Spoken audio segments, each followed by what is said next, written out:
Hello everyone, আমি অনু।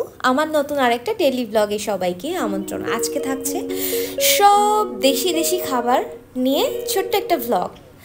তো সকালবেলা রুটিতেই আমি একটু তেলে ভেজে পরোটা বানিয়ে নিই, আমার পরোটা বেশি পছন্দ, তাই পরোটা চা আর আলু ভাজি দিয়েই সেরে নিলাম সকালের নাস্তা।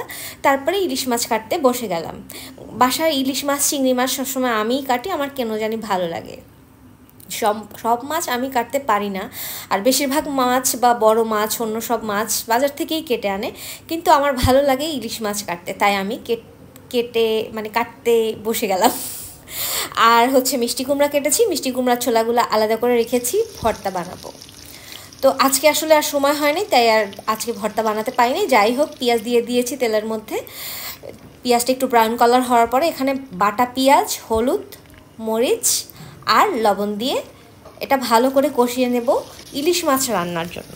অনেকে ইলিশ মাছে অনেক রকমের মশলা ব্যবহার করে, বাট আমার ইলিশ মাছ রান্নায় শুধু এই যে পেঁয়াজটা দিয়েই ঝোলটা হয়, পেঁয়াজ, মরিচ এবং হলুদ, এটা দিয়েই আমার ইলিশ মাছটা রান্না হবে। এবং অনেকে ইলিশ মাছ ভেজে রান্না করে, আমিও যে ভাজি না তা না, কিন্তু আমি ভালো করে মশলাটা কষিয়ে এটার উপরেই ইলিশ মাছটাও সুন্দর করে উল্টে পাল্টে কষিয়ে তারপরে পানি লাগলে একটু পানি দিয়ে, বা পানি না লাগলে পানি না দিয়েই এরকম আস্তে আস্তে নিভু নিভু জালে পাতলা একটা ঝোল করি। যেদিন মনে করি একটু বেশি ঝোল রাখবো সেদিন একটু পানি দেই, আর যেদিন মনে করি যে ঝোল রাখবো না সেদিন আর পানি দেই না। আসলে আজকে আমি পানি দেই নাই, এটাকেই খুব সুন্দর করে ধীরে সুস্থে রান্না করে নিয়েছি। এবং আমার মাকে আমি এরকম রান্না করতে দেখেছি এবং তার কাছেই শেখা। এটা আমার মায়ের হাতের রান্না এবং আমাদের খুবই পছন্দ, আমার হাজব্যান্ড দুজনারই। আমার হাজব্যান্ড সবসময় ইলিশ মাছ রান্না করার সময় সবসময় বলে আম্মুর মতো রান্না করো। তা আমার আম্মুর মতো আমার অত ভালো হয় না, কিন্তু হয় মোটামুটি। 4-5টা কাঁচামরিচ দিয়ে দিলাম, রান্না শেষ। এখানে একটা সবুজ শাক, এটা ডাঁটা শাকের ছোট ভার্সন।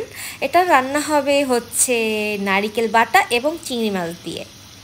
তো নারিকেল বাটাটা ফ্রিজে যেহেতু ছিল, ফ্রোজেন, তো এই তো নারিকেল বাটাটা ছেড়ে গেছে। আর শাকটা আমি ভালো করে বেছে ধুয়ে কুচিয়ে নিয়েছি, এটা ভালো করে ভাজি করা হবে।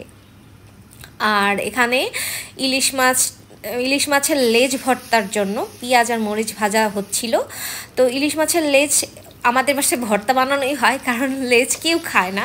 আর লেজের সাথে আজকে ফুলকাটাও ভাজি করব, কারণ একজন আমাকে বলেছে তুমি যেহেতু ইলিশ মাছের লেজ ভর্তা বানাও, ফুলকাটাও তুমি ভালো করে ভেজে মচমচে করে এটা পাটায় বাটলে একদম মিশে যায় এবং খেতেও দারুণ মজা হয়। আমি আসলে এতদিন ফুলকা ফেলেই দিয়ে আসছিলাম, জানতাম না যে এই জিনিসটাও খাওয়া যায়। তো যাই হোক, আমি এই ভয়েস ওভারটা দিচ্ছি খাওয়া দাওয়ার পরে, খুবই মজা হয়েছিল।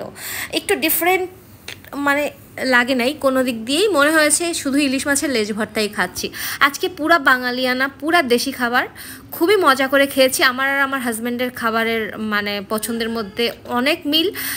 আমাদের দুইজনেরই পছন্দের সব খাবার ছিল, মিষ্টি কুমড়াটা ছাড়া। মিষ্টি কুমড়াটা আমার কম পছন্দ। মিষ্টি কুমড়া, শাক ভাজি, ইলিশ মাছের লেজ ভর্তা, আর আমার প্রিয় কাগজি লেবু। এই তো আজকের সিম্পল বাঙালি রান্না, 100% বাঙালি রান্না। কেমন লাগলো আপনাদের? সবাই ভালো লাগলে একটা লাইক, কমেন্ট, শেয়ারও করতে পারেন। আল্লাহ হাফেজ, ভালো থাকবেন।